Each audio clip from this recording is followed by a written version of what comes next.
Dr. Camille Preston, thank you so much for joining us on the Personal Success Podcast. I'm excited. I'm really excited to be here. Thanks, Yeah, Ray. this is fantastic. I was telling you before we started rolling that we speak the same language when it comes to this sort of personal development stuff, and so that makes things a little bit easier. Sometimes there's different terms, and we're getting clarification, but we're aligned on a lot of things here. So So much so. Yeah. yeah. So just to get us rolling, just to give the audience some context, who is Dr. Camille Preston, and what is her mission? I would describe myself as a business psychologist who's passionate about awakening inner mastery. That's actually my company's AIM leadership, but it stands for Awaken Inner Mastery, with the idea that we all have more to give and all have more to share. And yet we're moving so fast in our busy lives that we often don't spend time stepping back, unlocking, and bringing our full self to the world in a way that's going to fill us up and make our lives richer, but also serve those around us. So I sometimes pinch myself. I'm 23 years into this business, and I can't believe I get to do this on a daily basis. Yeah. I sense a lot of gratitude in what you say and just a lot of passion about helping people sort of, unlock themselves to a certain degree, So you just had a book released in June, and it was Living Real, Redefining Success, Presence, and Happiness. What led you to write this book?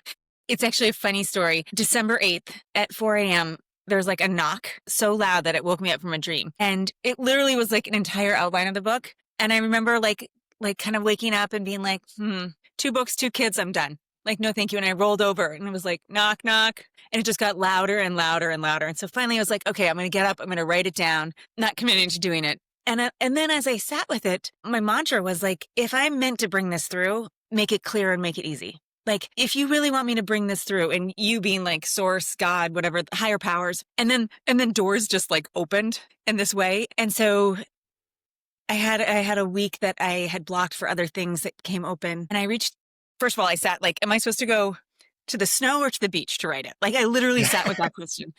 And I reached out to one of my best friends. I was like, I know you have this like rental condo in Myrtle Beach. Any chance it's open? She's like, it's only open 1 week in the first quarter. I was like, what is it? Same week. So I'm like, okay, Wow. clear and easy. Yeah. She's going to give it to me for a week. And I get there, and I kid you not, for the first time in 13 years, it snowed 13 inches. So I was like, okay. What are the chances? Yeah.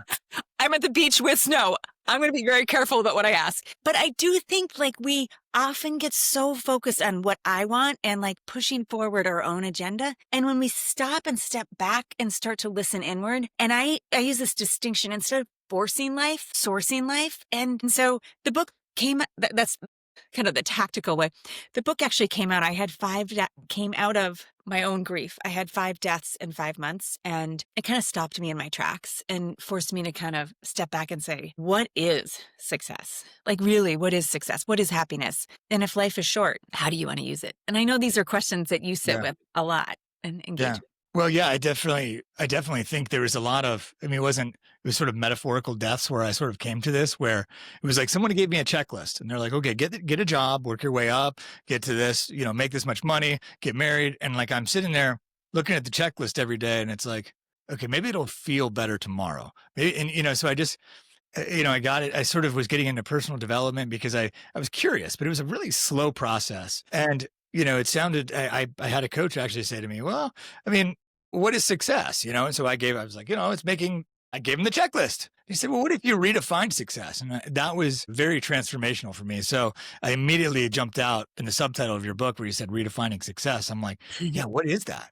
What are these things? And I'm just struck by the stories that you share in the book. And I just, I want to dig into the book a little bit here. Can I just echo one thing you said? Please, because I think it's really important for the listeners. The second chapter is all about these illusions. Like, we're given really clear, like, this is success. This is success. This power, fame, money, wife, kids, house, right? Like, we're given all these things that if you get this, you'll be happy. If thens. And then a lot of times people get there and they're like, okay, well, I guess I'm just different, or they've disconnected their head and their heart. And so anyone who's listening, like, you're not alone. Buddhists say that the path of 1,000 years is between your third and your fourth, from your heart to your soul. Yes.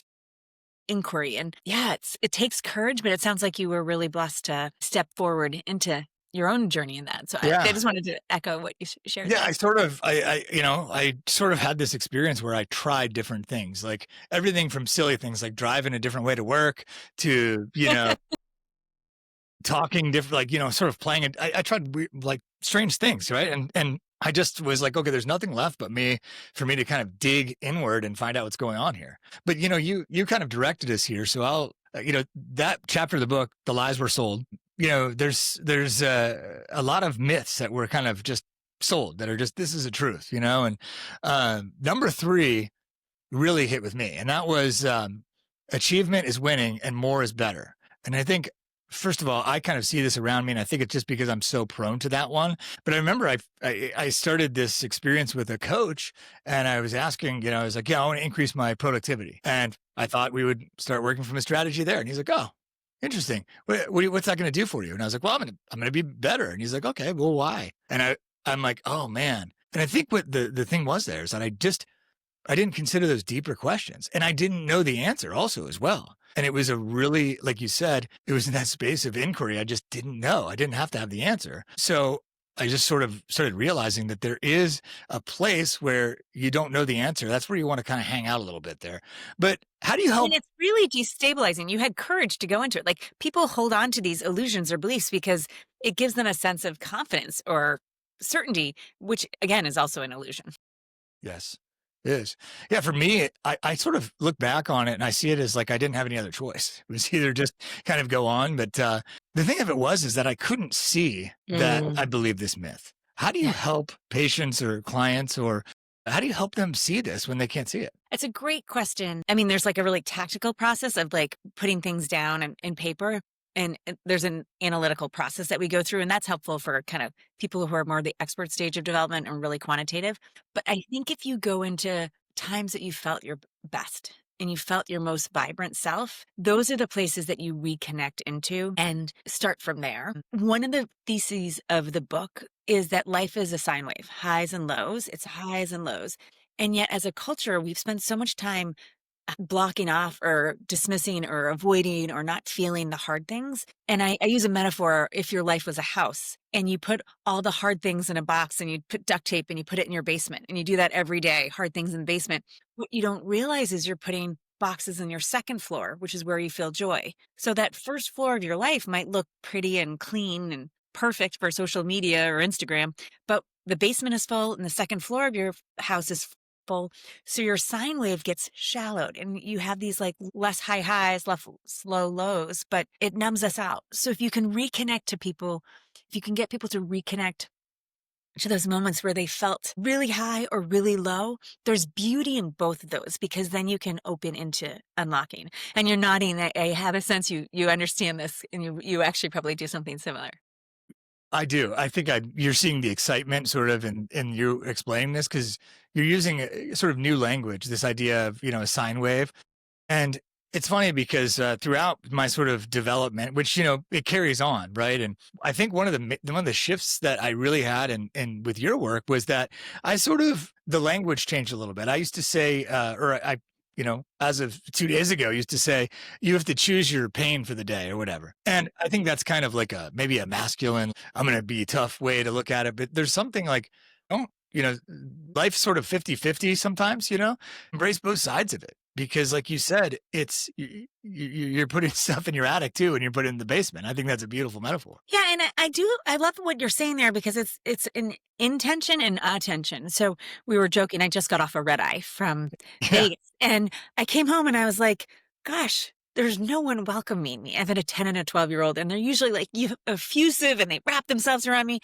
And I was like, it's a little flat. And I was like, really miss them. And then I took kind of like a low feeling, and I was like, the house is my own and it's relatively clean, even though I've been gone. And I started thinking about all the like good things. And I was like, okay, so how am I going to like savor this time? So when they get home from school, I can like be fully present. Right. So that's a mindset of saying like, what's the low? What's the high? And then how do I really open into the fullest expression of it?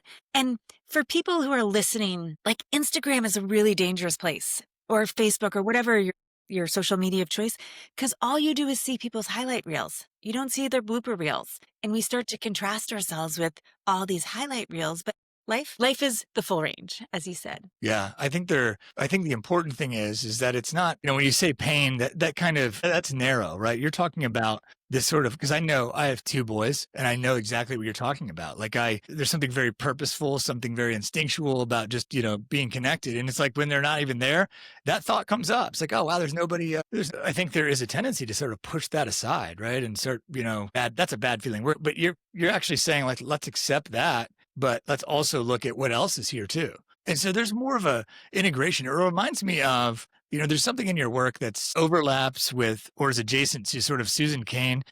She had a book called Bittersweet. I don't know if you're familiar with that one. I'm more familiar with Quiet. Tell me, I would love to hear your linking. Another huge sort of transforming there for me was she talks about this, how she loves sad music. She's like, I was a cheerleader and they'd be like, and everybody would put on happy. My song was like the sad song, if I remember the story correctly.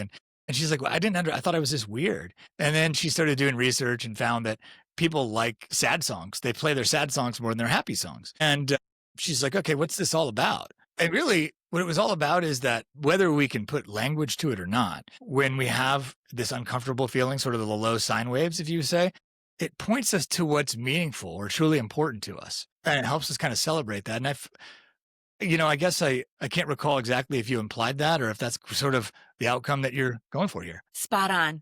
And how I would say that slightly, where I would say that in my own words is when you experience the full range, it's incredibly clarifying. It opens us and unlocks us to that potential. And when we shallow and just live in this narrow range, it's like living one-dimensional as opposed to multidimensional. It's so absolutely, absolutely. And it's counterintuitive because if you're experiencing pain, like we're wired to shut it down and push it away and disconnect from it. And so much of what excites, enlivens us comes through being fully present in all of it. Yeah. Yeah. You touched on something there, but I wondered when you say shallowed, what does that mean? I had, my kids are very hard fought kids. I did 10 rounds of IVF. Which is not for the faint of heart. And I was blessed to live in Massachusetts where it's covered and so forth. We actually changed insurance to keep going. That's a whole other story.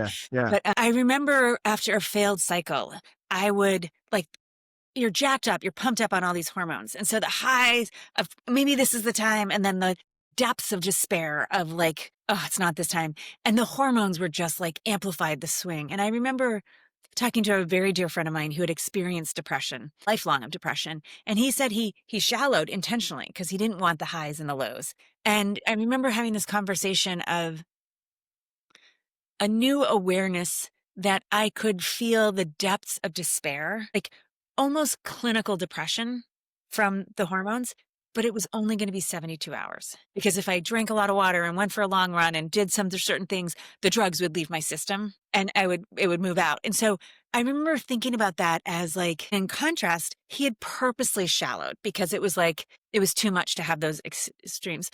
Let me see if I could say it again. As a nation, globally, we are experiencing unprecedented rates of loneliness, depression, anxiety, and burnout like we've never seen. And these are major mental health crises that we're navigating. And I believe it comes from shallowing. Yeah. So just take loneliness. 1 in 5 adults experiences loneliness on a daily basis, which is the equivalent of smoking 15 cigarettes a day. That's the equivalent on your health. And so when we do this thing, shallowing to kind of stay safe and feel less exposed or raw, it has a massive health consequence. And so the work that I do as a business psychologist and you do as a life coach is helping people strengthen their container, build their sense of self and their capacity to hold complexity, to hold the tension, to hold that hard feeling so that they can then be in it and see the highs and the lows, see the beauty and the sadness, and really make intentional choices in that. So it's a little counterintuitive, but if you can strengthen your capacity to feel, it opens you up in so many different dimensions. And I think that's what we need right now. As globally, we need this. We need to be able to reconnect, reengage first with ourselves and then with those around us. Yeah, I think there's a myth that you're not supposed to ever feel bad. You're not supposed to ever have this kind of down, right? So I think that, the way I sort of understood it in your book was you had opposed this idea of I mean, the book's called Living Real. You'd oppose this idea of shallowing with reeling. And so, what's reeling? When you say reeling, what is that? It was a verb. This is totally new to me. I made it. Shallowing is a word that I created, and then reeling. Reeling is that full range of emotions, that highs and that lows. And I have a very dear friend who's been going through just an incredibly hard divorce. And so I've been reaching out to him a lot more. We've been in touch almost on a daily basis. And yesterday I was talking to him and I was like, and he's like, I just want to reel with you. I was at my kid's lacrosse practice. He runs the lacrosse league in his town. And he's like, and I saw this person and like, they asked, how am I? And I'm like, am I going to give him a BS answer? Or am I going to be like, going through a divorce, it's really hard. And Yeah. so like those are those moments of just putting it out there and saying like, this is really hard, which oftentimes he says time and again is that people are like, actually, the thing he said to me yesterday was really funny. He saw a friend and he's like, he said this to his friend and his friend's like, have you met my wife? And he's like, no, I like introduced him. He's like, not the same wife from when I last saw you. And so there was this like moment of levity. His friend had gone through a divorce and remarried, right? And so like, that's an example of reeling. It's like, it's so easy to be like lollipops, rainbows, and unicorns. My life is like Instagram ready, but that's not life. And when we bring ourselves to the table, it invites other people to be real. And then we have that oxytocin exchange, which is like, I know what matters to you. You know what matters to me. And so let me just do one other thing. I'm sorry, you got me all excited. Post-red, That's I okay. am on fire. It's on this side too. I'm sorry. There's a lot of energy It's all good. in this space. It's okay. But this idea that we've lost our ability for empathy and vulnerability. We have this illusion that we should be all put together, and like people want to hear real. Now, for your audience that's listening that are leaders, that's even more important now. So much more important than ever before because we have so much data. People are trying to filter out like, are you genuine? Are you real? Are you going to tell me the truth? Are you going to just spin facts for me? And people want to know that full range of what is. Yeah, it's interesting. I think one of the studies that you mentioned in your book, which I had not heard this, but 47% of adults feel isolated. 43% of adults report their closest relationships lack any meaningful depth. What is happening in the larger picture with just human connection in our culture? So scary, isn't it? It's It really is, yeah. scary. So this is where I like put my head to the ground. And I think this book, again, I don't think I chose to write this book. I think this book is what was needed in this time and age. And I think we have a deep desire to connect and be seen and be heard and be felt and to connect and see other folks. We've just had an atrophy. We've bought into these illusions. And as we buy into these myths of what happiness is or what success is or what is a good life, we've actually lost our ability to listen inward. And so think for a moment how much training you get to like listen outward in the world and provide a feedback sandwich, one positive. Like we have so many skills going out on listening, and yet we've lost that ability to listen inward. Like, who am I? What is it that matters? And sometimes hearing that inner voice is so scary. We squash it. Yeah. Yeah. I think it's funny that and when you're talking about your relationship to this book, it's funny because I used to think I was crazy when I was younger. I sort of had a passion for music. So I'd write music and I sort of felt like I can't really take credit for this. It's like it plugged into me is what it felt like. But I rarely said that to anybody. And I think, one of the things that you also mentioned, which is sort of related to this, is this idea that we're pushing at life. We're like, everything's got to happen outward. And I remember or outwardly, excuse me. And I think what a coach told me again, he goes, what if you just created a safe space around yourself and just listened to sort of what was calling you? And it reminded me of when I was younger and I was connecting with music. I just felt like I just really want to connect with people and kind of, and that's really, this podcast has kind of got a life on its own, but I just was like, what happened if I just explored this with people who are also exploring it, and it just is, it's very interesting because it's just fulfilling. It just is. Itself is just the act of doing it is, there's something you get from it. It's like a baseline of fulfillment. I don't know what I'm saying there. Maybe you can help translate. Oh, I think it's so true. I mean, you're almost going back to primal wiring. And I have a very dear friend who has a practice called Pine, and it's both what do we pine for? This is Margaret Bisnow. What is it we pine for and crave? But then also the pine trees, which are these ancient trees that root down and are rooted in the ground and they go up into the sky. And I think her practice is so magnificent because we are all pining to be seen and heard and valued and recognized. And we've lost that ability to connect inwards. For anyone who's listening and you're like, all this sounds great, but it feels a little namby-pamby and I don't know where to start, put yourself in nature. Whether you go touch a tree, whether you go walk by a river, give yourself that space away from all the stimulus coming at you to open, as you just described so beautifully, of listening inward, connecting. Yeah. I think it's funny. I did my first initial training with coaching at organization called the Flow Research Collective. So Yeah, Stephen they, Cutler. yeah, Stephen Kotler said we were talking about like flow, and one of the flow triggers was to go out, was nature immersion, go out in nature. And there's studies out there that show something happens with your brain, a little bit of a reset. There's something very real happening there. So I'll take that a couple steps forwards because it's so powerful and I love it. Trees are all connected. The more research we have now, we know that like trees have this network underground, and they've done research where they kind of cordon off one tree and they put toxins in that tree's environment. And that tree goes down and sends the message out to the Yeah. roots, and you can track the energy coming up. And so we are all woven so deeply. So like part of it is this illusion that we're separate, but part of it is going back again to this primal thing that they're all connected. So Stephen's so spot on. Yeah, no, I think so. And there's another gentleman, Alex Alagazeta, who has a book out called The Mycelium Mindset. I mean, it's that analogy there, and it's an amazing book. But I think, one of the things I have, and I bounce this theory that I've never heard this anywhere else. Maybe it's somebody else's work. It kind of just came to me in a podcast interview one time. But I kind of have this feeling that if you think about being resourced, and that could be having rest, having energy, having some control of your attention, having sort of fulfilling relationships, when people are like fully fulfilled, I believe the instinct is then to help other people. And, that I had this kind of another profound shift in how I understood sort of human beings. And, I sort of experienced that. And that seems to be evidence of this idea of connection, right? Because you just know, okay, I'm doing okay. How do I share? How do I lift others up? I don't know. What do you think of that theory? First of all, I think you're spot on. But then there's a second part, which is all the illusions. Like good leaders, like leave it all at work. They go the extra mile. They put others in front of themselves. And so we're the number one person responsible for our own self-care, and yet we don't always do it. And the data is so clear.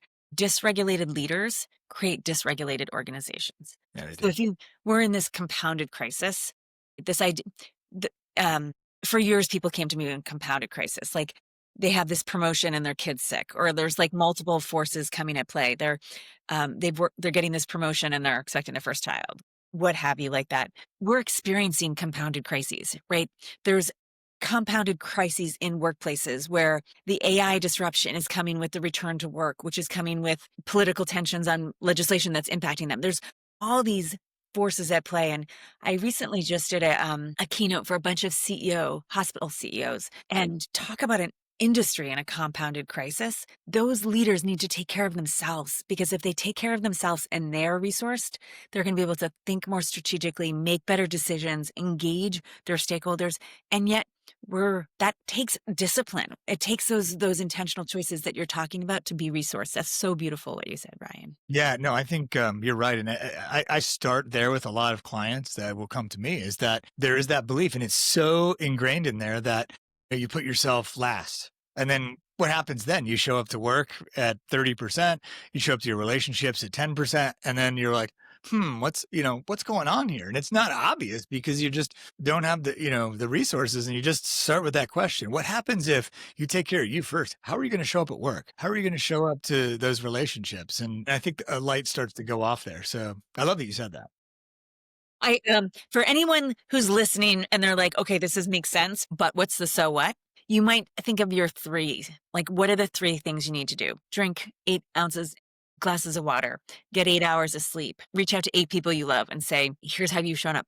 Think about those things that are small shifts that refill you, and make it really tactical, make it really, really easy. Yeah. Yeah, that's great. That's great. I've never heard those three together before, but I love those.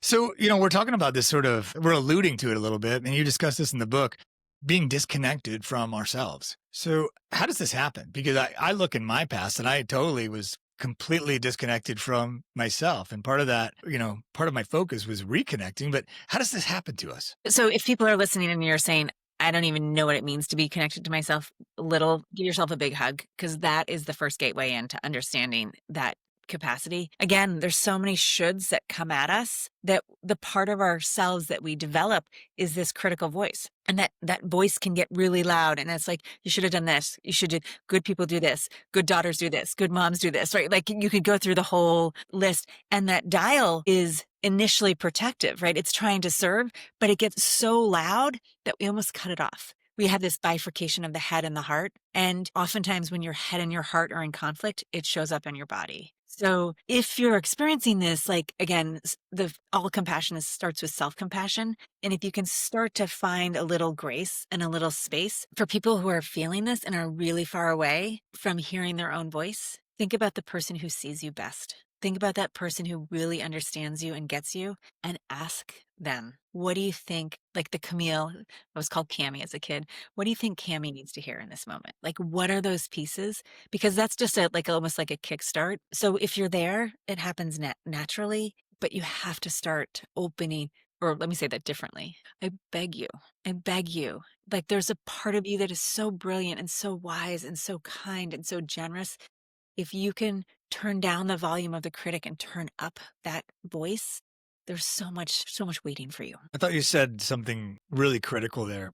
And that, excuse me, and that is space. You have to create the space for it, right? Because I think one of the things that happens to us is there's so many things thrown at us that, I read a study, and I'll probably get this number wrong, but 200 years ago, someone would take in 73 gigabytes of data their whole life. And now we're exposed to that every day, at least that much, right? Still, the human brain hasn't really adapted to that. And I thought that was interesting because, I think that's, you see these things that are arising in our culture, and it's sort of evident to that.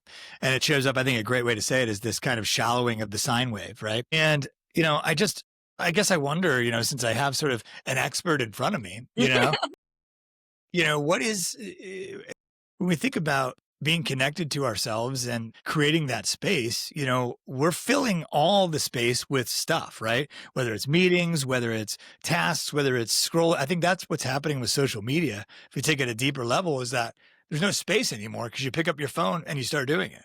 I don't know. What are your thoughts there? Oh, so spot on.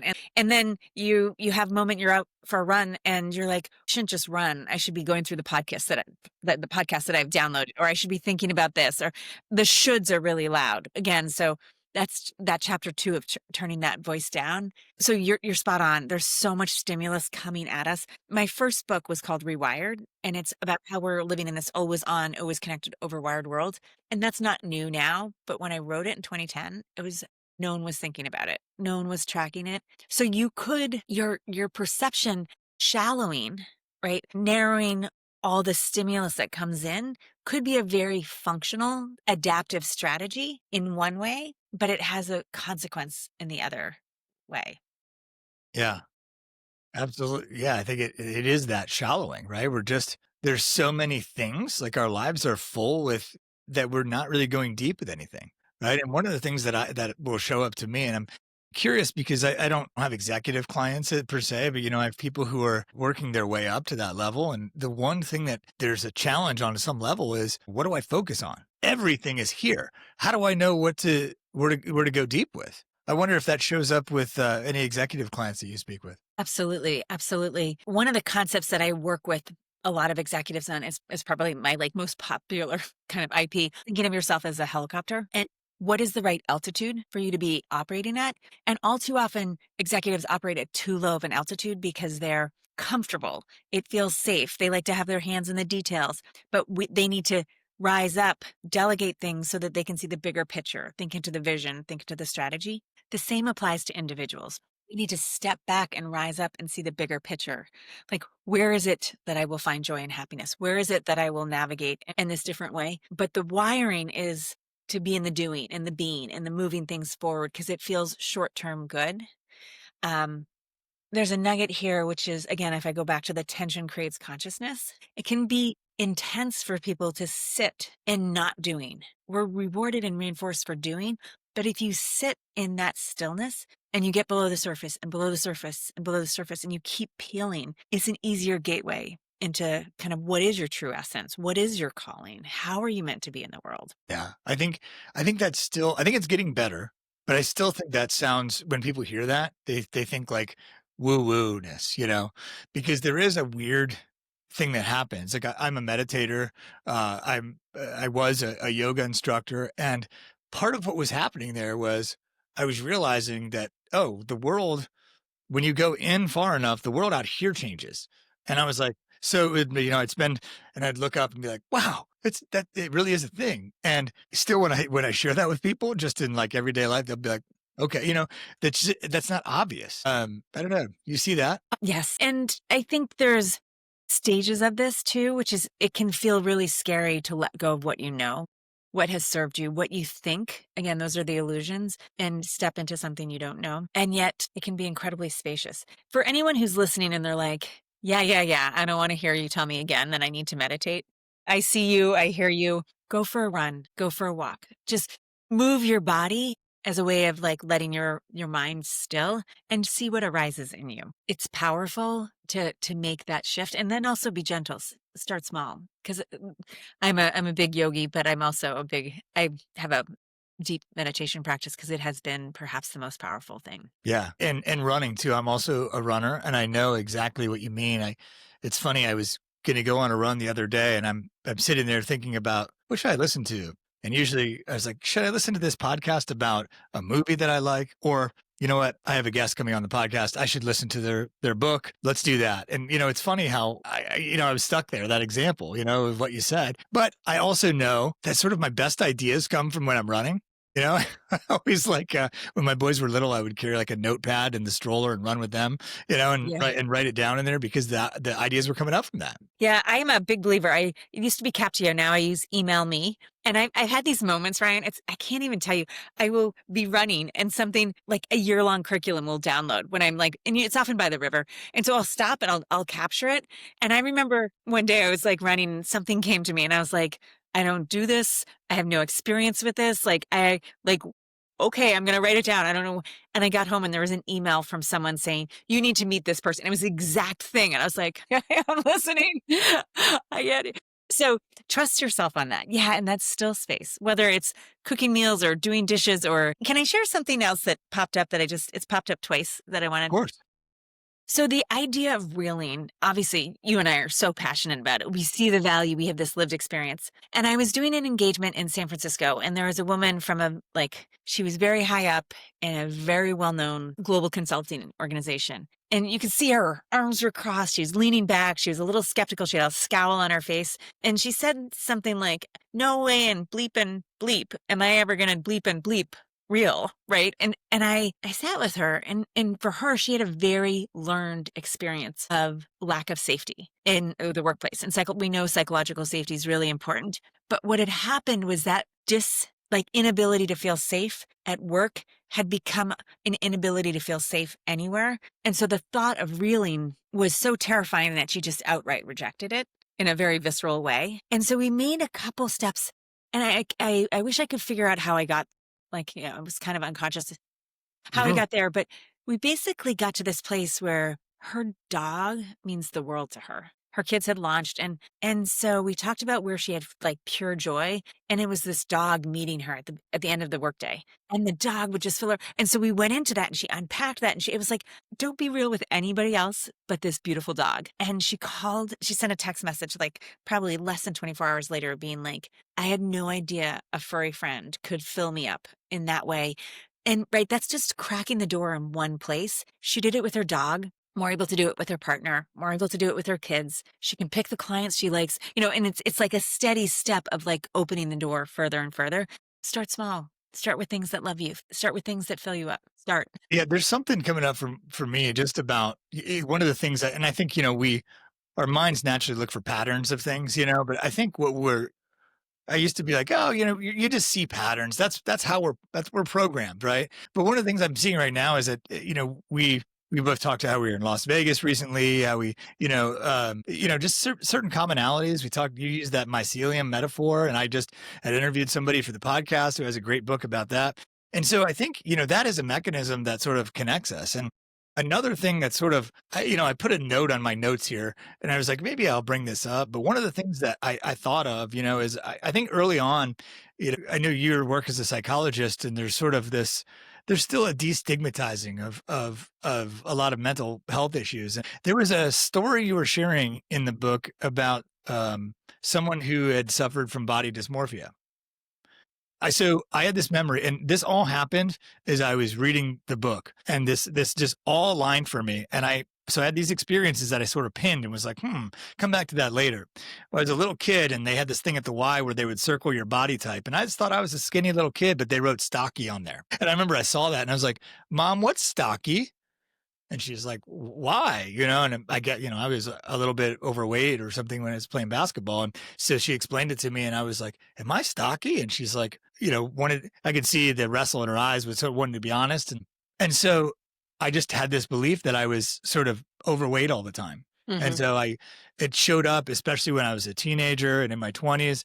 And I remember, probably when I was after high school, like 19, 20 years old, I really just I always felt like I was like super overweight. And I was at my brother's house, in my 30s, I guess, and he had this picture there. I was like stick thin. Like I was like, what is this? Is that me? And I put a pin in it. And it just really realized that because I was so shallowed, right? Yeah.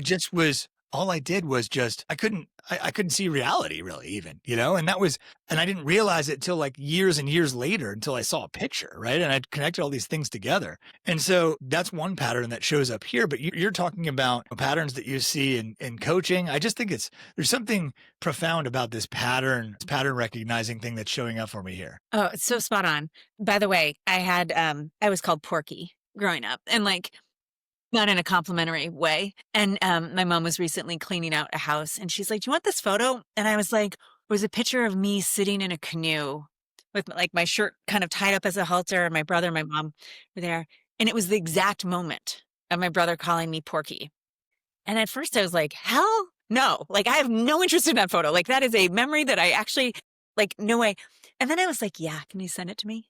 Because then I could actually walk backwards through those patterns and rebuild different patterns, right? Yeah. So patterns, and we are all a series of patterns that happen and navigate in our lives. And when you have hurtful patterns, the biggest gift that I have experienced is if we can go back to those moments and hold those moments kind of with reverence and see it as something that cracked us open into, it might have been a wounding, but it opened us into the fuller version of ourselves. If we can see it and hold it and embrace the whole thing. So again, tension creates consciousness. If you can hold that complexity, it opens us to see and engage in a different way. So this idea of, I often think of myself as masterful at pattern recognition, because it's not just one dot. It's all these dots that come together that are impacting what you want over the larger term, whether it's for an individual executive or for a C-suite team or for the capacity going forward. So mastering patterns is really important, both the awareness, but then the activation of the new skills that you're talking about. Yeah. So I often think it's awareness, activation, then building agility around that before you come back into accountability. Yeah, it strikes me as like being intentional about that, being like, your first instinct is to be like, heck no, I don't want that picture. Just like, and I sort of just kind of holding my story as well. I look back and I think of when I didn't want to see that picture. I was expecting to see, and I'm like, wait, what? That's something different, and so it cracked me open. I think I got lost kind of telling that story, but I think it cracked me open to being like, what else am I not seeing very clearly here? Right. And I think I just sort of then connected that with this idea of just, sit with space, and which is so strange to do. That's why I think that's why it was difficult for me to start meditating and whatnot too, because it's like, oh, you know what? These things pop in there. It's like, oh, I got to check that email. Oh, you know what? I didn't write on my to-do list is this. But the practice of meditation is steering your attention. It's just like, oh, just watching that. Okay. I'm not going to do anything about it. I'm just going to watch it, but it helps us have that space. And I think that you use that word, and it's something I thought was powerful for me, at least. So yeah. For people who are listening and they have a really clear sense of where they want to go, and then they have these mantras, they're like, I'm going to build this muscle memory and I'm going to do this. That's great if it's working.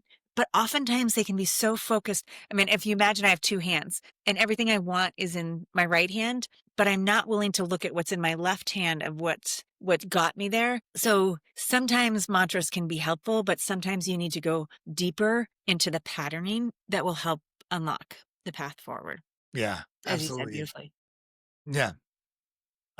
So in the book, you say, and I think this is related to what we're saying here, you say we're not living in our lives, we're living around our lives. Tell me more about that. Well, when you're shallowing and you're putting things in the basement and not experience, you're on the fringes of your own life. And so a lot of times we spend energy curating the image we want, the brand we want, and as opposed to being in the moment and feeling the full experience. Taking pictures to post on Instagram rather than actually like watching your kids' eyes light up. And it's a short-term, easier solution for some people, but it's not living. It's not having that full range of emotions. For people listening, I want you to think about one thing you really, really love. And whether that's a pet or a loved one or even a memory of someone. And I want you to give yourself a minute just to be in reverence with that. Hold that person with awe. And when you are in that experience, something unlocks. Let me see if I can make it more tangible. The book I had an uncle who was widowed and had no kids, and he was like my everything. I spent all my holidays with him. I talked to him every day during COVID, and he's an introvert and doesn't like talking on the phone. So we talked every day, but often for like 2 or 3 minutes. And Yeah. he felt there was like deeply present. And so anyway, Uncle Phil is an incredible man, really incredible man. When he died, so I got a call, spent a week in the neuro ICU, I spent a week with him in hospice. And when he died, or for those 2 weeks, I spent 2 weeks basically every time a caregiver came in, I would understand who the caregiver was. And then I would find a story about Uncle Phil that would light them up. So I'd figure out who they were and then I would tell. And after 2 weeks, it was like, I'm not telling any of the same stories. Like he's such an amazing man. Most people would say he's a quirky curmudgeon who lives on the hill. But he's a really neat guy. And I remember just wanting to have those conversations and continue those conversations. And most people were like, they kind of shut it down, right? They're like, it's been 3 days. Can't we get back to soccer practice schedule? Like who's Yeah. coaching? Right. But I can still, I bought his car off the estate, so I can literally sit in the car and I can feel his presence, Yeah. right? So that's living in it versus on the edges of it. It's putting yourself into it and feeling it. So if you're listening, pull up one photo you took on your last vacation and just be fully present in it. That's living in it versus the edges of it. Yeah. I Is think, that helpful? yeah, it really was. And it made me think of just recently so my boys are 2.5, and one of the Wow. things I really wanted to do is I'm 45, so I had the boys a little bit older, but I was like, the opportunity is to be really present for this whole situation here, and I had, and then at the same time I went to this concert and I looked around and I'm sort of having that same kind of presence thing. And I look around, everybody is got their phone out and they're recording it. And I'm like, I guess I used to do that. I don't, I look and I don't have that many pictures on my phone anymore. And I just thought, oh, that's interesting. And then a week later, we went on this vacation and it just there's nothing really to speak of. We had this cabin and the boys were playing with their trucks, running all over the house, and we were just all together for like, a week and a half or whatever it was. And I didn't have one picture from it. And I was like, oh, I wish I would have had one picture from it, like, just to kind of look back because, I didn't realize I was so in it that I didn't realize that, I was sort of being out of it by looking back. We're getting really meta here, but No, I hear you because like you want to experience your vacation, but the yeah, memory and what for people who are listening, your brain doesn't know, it can't differentiate. Are you experiencing this vacation or are you thinking about your experience of that vacation? So we can actually control and amplify memories and messages. And so one of the things I started doing in COVID was taking photos when I saw a loved one so that I can go back and be like, oh, remember that time that Whitney and I went for that walk and it was so stinking cold I could barely take a picture because it was cold? Or like these memories that really connect us. So it's a both and. Don't stop taking. I don't want I don't want listeners to say, I'm going to stop taking photos so I'm present. It's both and, yes. Yeah, no, I like that, both and. which is, I think, chapter 7 or chapter 8. Well, you speak often about integrating your head, heart, and gut intelligence. And I like this. I've heard this said sort of before, but I like the sort of succinctness in the way that you said it here. But I guess how do you begin to sort of pay attention to your gut or emotional intelligence? And I think, it's interesting I think especially as maybe I am a man, so I can speak from my point of view, but I think that was one thing that yoga really, it opened up in a weird way was I was like, oh, wow, when this seems like such a shallow realization, but I was like, when that person speaks to me like that, my breath, I hold my breath. I'm just holding my breath here. And there's like, and I'm tensing I'm like, and I just started noticing when that happened, it was like, okay, just breathe and just, but still be here with it. I guess I'm asking, how do you, when you work with executives, they might be, like you said, sort of masterful in this, how do you broach that subject with them? How do you talk about paying attention to your body? Is that something that comes up? Yeah, it's a great question.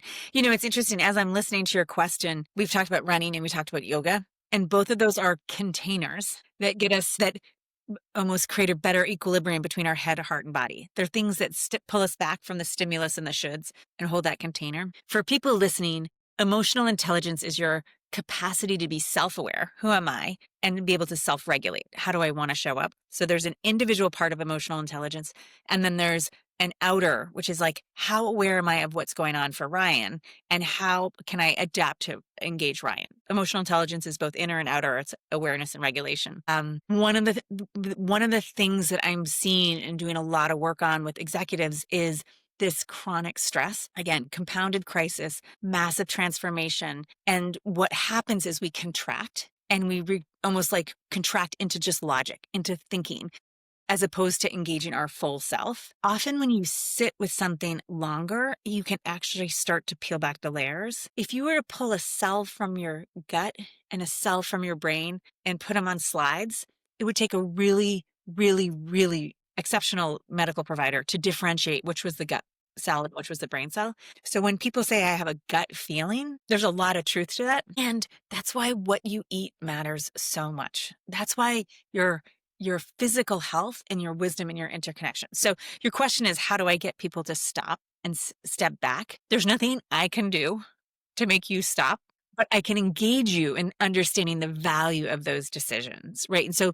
again, that helicopter metaphor is about stepping back, getting perspective, elevating. And then it's the questions, like, this is an oversimplification. What do you think? What do you feel? What is your gut saying? I want you to drop into who are the people indirectly impacted by this.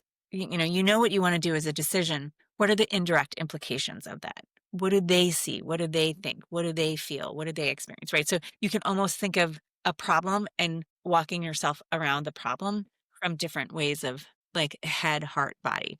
The first gateway, though, is they have to connect those, right? You can't think Yeah. from spaces. That's a I very think, long answer, but I'm super passionate. It's worth it for people who are listening. one of the things that I've shared with people before, and maybe you'll understand they don't, is that I realized that just because of the different way that I connected with my gut, if you will, that I don't drink milk anymore because it makes me all congested. And I never noticed that before, but people were like, because of yoga? And I'm like, yeah, because you just pay attention differently, and becoming an instructor. And I think I was able to notice a whole bunch of things like that, right? And that was obviously related to diet, right? But it also, it had some indirect impact on everything else as well. It's a ripple. It's a ripple. It's so beautiful.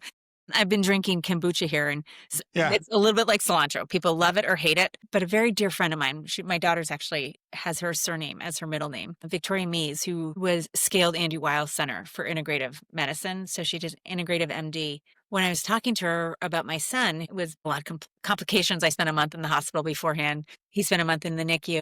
She said, Camille, the most important thing you can do is get his gut biome up. And I said, how am I going to do that? She said, kombucha. So I started brewing kombucha. And would you believe my husband, my daughter, and I all love kombucha? My son won't go near it. So I often will take the mother and I'll puree it into a smoothie. That's funny. Someday he's going to listen to this and he's going to be like, oh, breach of trust. That's hilarious. Purpose. But your gut is so important. Yeah. So whether you're doing apple cider vinegar in the morning to kind of diversify that. I was in Vegas with seeing some clients, and someone ordered a Diet Pepsi. And I was like, when you're ready to quit, I can tell you one thing about diet sodas that it's horrible for your biome. It's like it eradicates your biome. So if all your gut creates all the enzymes that can, not all, but most of the enzymes that contribute to your mental health, what you put in your gut is so important. Yeah, I totally agree. And it's just when you start becoming aware of that, I mean, I can't remember the last time that I had like a Coke or something like that. And I think, what you notice then is I think the time where I didn't have one, it was years ago now. I was like, I could just tell I felt different. Maybe I couldn't really put my finger on it. I was like, it's not for me. I think when you get sort of, I don't know, maybe it's a shallowing, right? You just, I don't feel too great, but I guess, everybody drinks Coke, so I'm going to drink Coke too. I had a cold brew pumpkin latte in Vegas, and I was like, well, that's the one for the season because I feel like poop Yeah. right now. So it's like, yeah, with all the sugars. So yeah, 100%, 100%. Yeah. I think, And great I think self-awareness. That's awesome. it was like, I think I think maybe having family life or whatever, I became really aware of like alcohol too. And it's been several years. And I think a couple of years ago, I remember I had, of all things, it was a Mick Ultra. And I had one and I was like, I have to go take a nap. I feel terrible. I just was so aware of just, everything from achy muscles. And they're like, wow, kind of a lightweight, huh? And I was like, I guess so. This doesn't do it for me anymore. So, man, I've got a couple more questions here. I know I want to be mindful of your time, Oh, this but is great. I'm enjoying it. one of the things I was interested in is, you're both a psychologist and an executive coach. And I know sometimes I've talked to different people and they report maybe there's an overlap or an adjacency or something. I don't know. Tell me, where might they overlap if they do or be close together, and what different outcomes do they produce? Great question. And I often think of it as kind of all these different tools in your tool belt, right? So I joke that I have a closet nerd, like I love science and data. And then I have a coach who's like really good at asking questions and like getting below the surface. And then I have a psychologist who's able to see the systems or the interconnection or the weaving.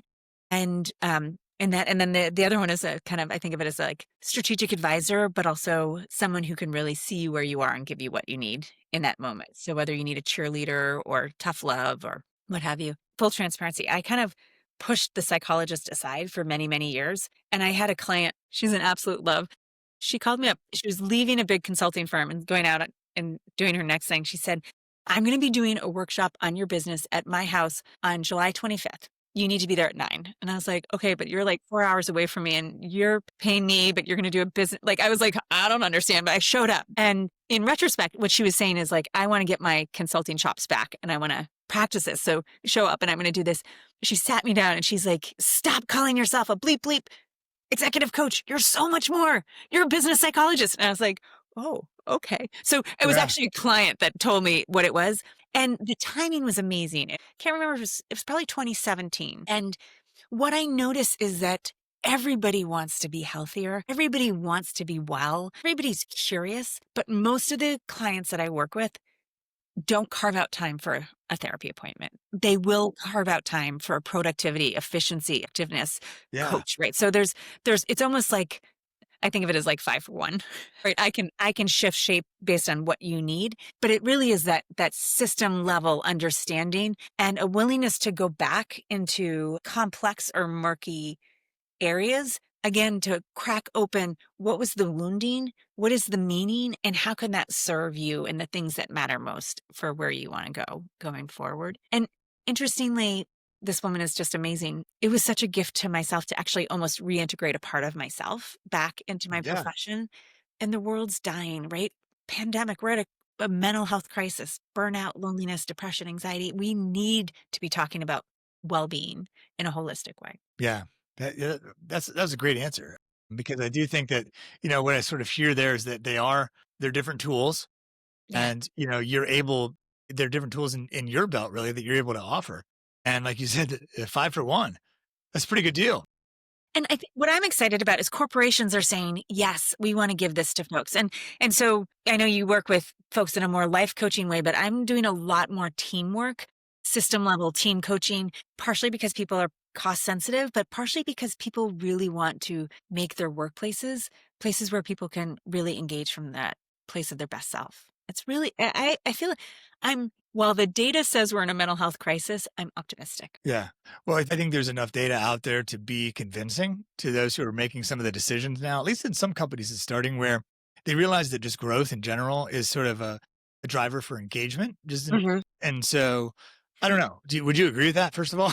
Yeah, absolutely. Absolutely. We had talked about this. One of the things that we have I'm really excited about is a technology, because there's so many things we know we should be doing. We just need a little extra support, a little extra nudge. So if people are interested in this technology, you can email AIMUP, AIMUP at aimleadership.com, and we'll get you into the beta group that we're working with.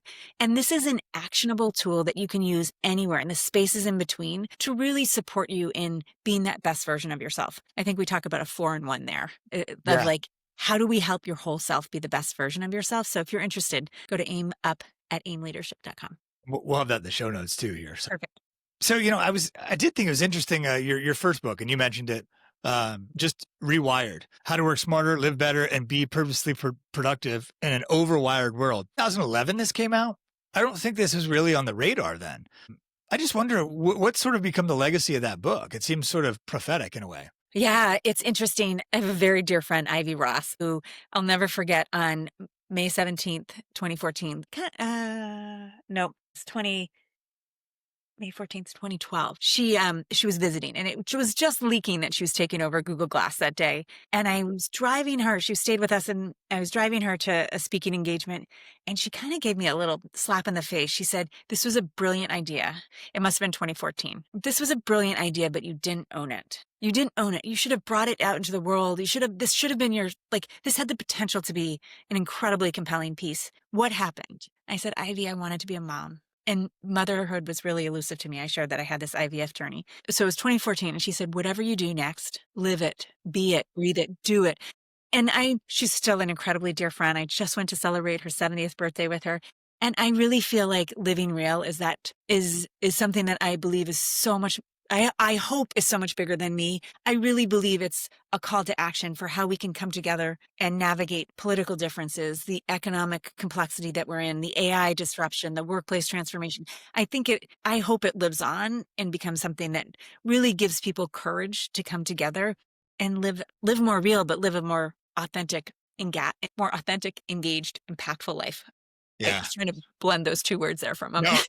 Authentic, that's such a engaged, and powerful impactful. story. I love that story, and I think for what I heard there was there's something else happening that was really important in my life then, but this is an opportunity for you to sort of own it, like she had suggested for you. I think that's just awesome.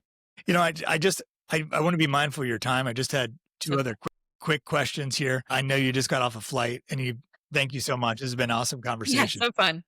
but um I love the idea of redefining success, presence, and happiness. And maybe we kind of answered this question throughout our discussion. Somebody could get the implication, but just to really put a fine point on it, what does it mean to redefine success, presence, and happiness?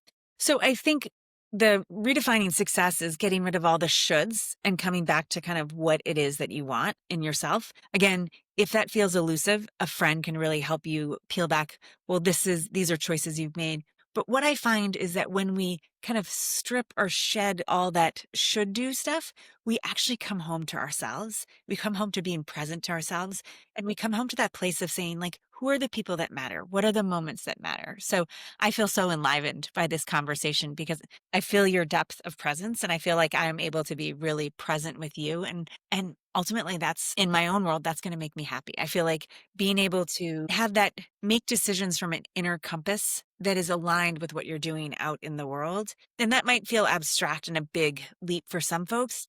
But if you're taking one step every day closer to, even just closer to understanding what does success look like, one step closer to how do I be more present for the things that matter, one step towards what are the things that actually make me happy, where I can feel whether highs or lows, all of that is a win.